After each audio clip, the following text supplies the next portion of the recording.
Class 10th subject English. और आज हम करने जा रहे हैं एग्जामिनेशन स्टाइल क्वेश्चंस। जो हमने कल स्पीक अप पोएम पढ़ी थी उसके बारे में हम कुछ क्वेश्चंस करने जा रहे हैं। तो read the given extract carefully. जो पहला स्टेंजा कल हमने पढ़ा था आज हम वही पढ़ेंगे और उसी के रिलेटेड जो है एग्जामिनेशन टाइप क्वेश्चंस हम सॉल्व करने जा रहे हैं। Speak up, for your lips are not sealed, and your words are still your own. This upright body is yours. Speak, while your soul is still your own. ये poem जो है ये फैज़ अहमद फैज़ ने लिखी है, ये हमने कल पढ़ी। तो इस पोइम में क्या जो पोइट है वो हमें क्या मैसेज दे रहा है कि जब भी हमारे खिलाफ़ इनजस्टिस हो, जब भी हमारे खिलाफ़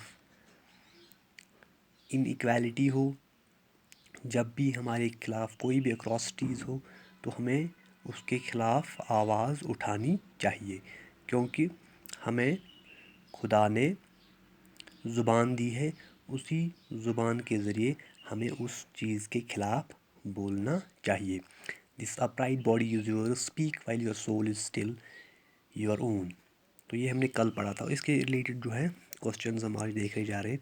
complete the summary by filling the gaps.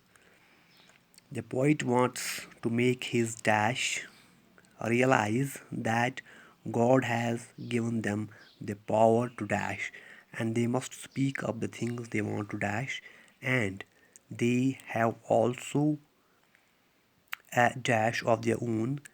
They should follow dash of their soul and say the dash they have kept buried in their hearts out of fear.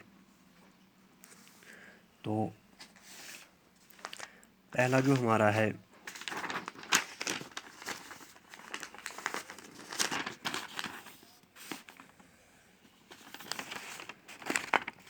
fill in the blanks one.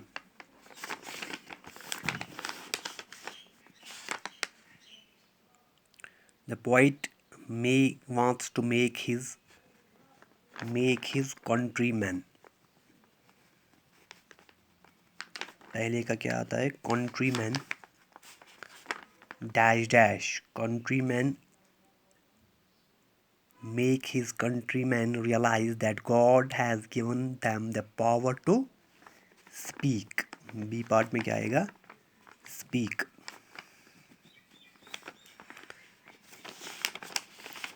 इसके बाद है C part. And they must speak up the things they want to say. They want to say, and they have also a soul of their own.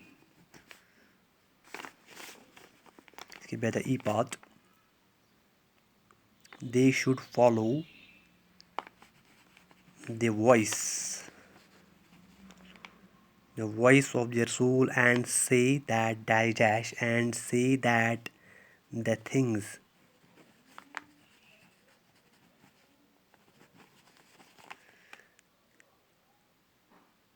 they have kept buried in their hearts out of fear. तो पहली fill in the blanks में हमने क्या लिखा? Countryman, दूसरे में speak, तीसरे में से, चौथे में सेल, पांचवे में द वॉइस और छठे में थिंग्स। इसके बाद हमारा दूसरा है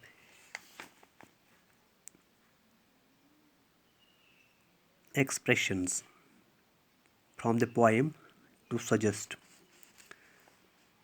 पहला है सील्ड, अपराइट, सोल, और इनमें से हमें चुनना है moral, closed, spirit, open and power. पहला क्या है? सील्ड।